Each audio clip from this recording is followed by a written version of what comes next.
नमस्कार, हम संवाददाता अतुल अग्रवाल और आप देख रहे हैं खबरें हालात शहर हल्द्वानी से। इस समय हम बैठे हैं निवर्तमान पार्षद हितेश पांडे जी के साथ, जिनके द्वारा आज एक बहुत बड़ा खुलासा किया गया है रेलवे की भूमि को लेकर। आइए बात करते हैं मामला क्या है। हितेश जी, सबसे पहले आपका स्वागत है। आज जो आपने खुलासा किया है, पूरा मामला क्या है? धन्यवाद अतुल जी। ये रेलवे में अतिक्रमणित भूमि में हुए क्रय विक्रय से संबंधित मामला है। इसमें मैं थोड़ा सूक्ष्म प्रकाश डालते हुए मैं बताना चाहूँगा, जो हम बार बार उसमें मानवीय वो दिखाई जा रही है कि इनका पहले पुनर्वास किया जाए फिर अतिक्रमण हटाया जाए। इसमें मानवीय कोई पक्ष ही नहीं है। सिर्फ वार्ड 33 के मैंने कुछ ही मामले निकाले हैं, 65 मामले जो मेरे संज्ञान में मैंने आरटीआई सूचना के अधिकार के माध्यम से निकाले हैं। उसमें 2.5 करोड़ का लेन देन अवैध तरीके से करते हुए नगर निगम हल्द्वानी में नामांतरण किए गए हैं, जो कि घोर आपराधिक कृत्य है। रेलवे की भूमि को उनके द्वारा एक कूटरचना करते हुए क्रय विक्रय किया गया है, जो एक आपराधिक कृत्य है। अतिक्रमण हटाने के साथ साथ रेलवे को उन जालसाजों के विरुद्ध मुकदमा भी दर्ज करना चाहिए, जिससे कि जो भी गैर कानूनी कृत्य करने वालों उन पे एक संदेश जाए। नहीं, बात ये की जाए कि अभी तो ये कोर्ट में भी मामला विचाराधीन है। अभी ये क्लियर नहीं हो पाया कि जमीन जो भूमि है रेलवे की है, वन विभाग की है या नगर निगम की है। अभी आपके द्वारा क्या होगा कि नगर निगम के द्वारा ये एक षड्यंत्र रचा गया है, भूमि बेच दी गई है। तो क्या नगर निगम को ये पावर है कि वो किसी भी दूसरे की भूमि बेच सकता है?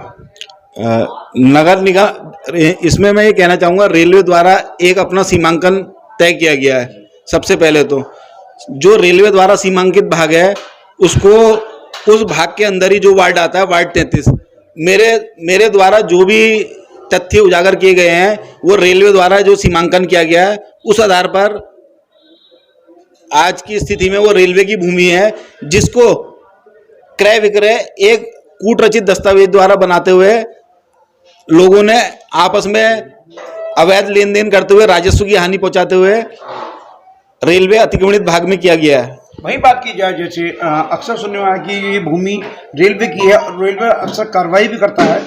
2017 में जब रेलवे के द्वारा कार्रवाई की गई थी, इस भूमि के लिए स्टे लाया गया था। सबने दावे करे स्टे हम लाए, वहीं वो कार्रवाई बीच में अधर में लटक गई थी। अभी 2022 का चुनाव नजदीक है, फिर एक बार रेलवे ने नोटिस छपवाई कार्रवाई की गई है, फिर एक स्टे लेके आया जाता है। वहीं अगर रेलवे की भूमि है तो नगर निगम के द्वारा वहाँ पथ प्रकाश, सड़कें, हाउस टैक्स, अन्य सुविधाएं किस आधार पर दी गई है? ये इसी विषय पे मैं एक चीज प्रकाश में डालना चाहूँगा। ठीक है, कुछ विषय पूर्व से चली आ रही हैं, शायद हमारी तब जन्म भी ना हुआ तब से चली आ रही है। मेरा विषय तब से है जब से माननीय हाईकोर्ट द्वारा आदेश दिया गया कि अतिक्रमण को वहां से हटाया जाए। उसके बावजूद भी सरकारी निधि का दुरुपयोग करते हुए, चाहे वो निगम द्वारा, चाहे वो विधायक निधि के द्वारा हो, चाहे वो किसी भी द्वारा हुआ हो, जो एक विवादित भाग है उसमें आप एक ही बात की जाए तो आज भी अगर देखा जाए कुछ वार्डों में, जैसे सीवर लाइन हो गई, पेयजल लाइन हो गई, रोड के कार्य हो गया, अभी जारी है। मेरे द्वारा माननीय मुख्यमंत्री और माननीय जिलाधिकारी को इसी विषय में एक प्रार्थना पत्र दिया गया है, जिसमें मैंने साफ तौर से कहा है कि उक्त कार्यों को तत्काल रुकवाया जाए, जिसमें सरकारी निधि का दुरुपयोग हो रहा है, जो एक विवादित भाग में जनता के पैसे का दुरुपयोग करते हुए विभागों और अधिकारियों की लापरवाही से वहां पे कराया जा रहा है, जो एक घोर आपराधिक कृत्य है।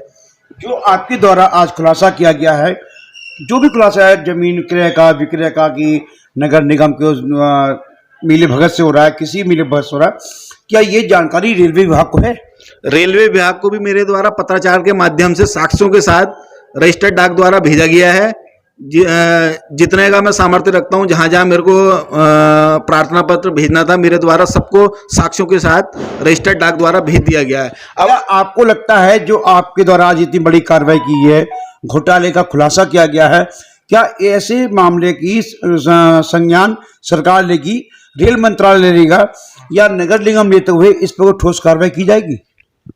बिल्कुल लेना चाहिए, क्योंकि ये कुमाऊं का मुख्य मुद्दा है। हम बार बार ये मांग तो करते हैं कि रेलवे का विस्तारीकरण होना चाहिए, पर एक तरफ तो हम उसको मानवीय पहलू देते हुए दे रहे हैं, जबकि उसमें तमाम तरह की जालसाजियां हुई हैं। इसमें अतिक्रमण को अविलंब हटाते हुए, बल्कि ऐसे कूट रचनाकारों के खिलाफ अविलंब मुकदमा दर्ज करते हुए कार्रवाई भी होनी चाहिए, जिससे भविष्य में घटना की पुनरावृत्ति ना हो और ऐसे भूमाफिया और जालसाजों का मनोबल भी टूटे और ऐसे आपराधिक कृत्य करने से आम आदमी उससे बचे। तो आप देखते हैं, ये हमारे संग थे हितेश पांडे, निवर्तमान पार्षद यहाँ के, जिनके द्वारा एक बहुत बड़ा आरोप लगाया गया है कि रेलवे की भूमि को नगर निगम के द्वारा कूटनीति के द्वारा जो भी मामला रहा हो, क्रय विक्रय कर दिया गया है, जिसको लेकर आज इन्होंने एक बहुत बड़ा खुलासा किया है। और ये आशा करते हैं कि इस मामले की जल्द ही सरकार, रेल मंत्रालय और अन्य संबंधित विभाग इसको अपने संज्ञान में लेते हुए इस मामले का सत्य पब्लिक के सामने, प्रदेश की जनता के सामने उजागर करे। मैं संवाददाता अतुल अग्रवाल, हालात शहर हल्द्वानी से। धन्यवाद, नमस्कार।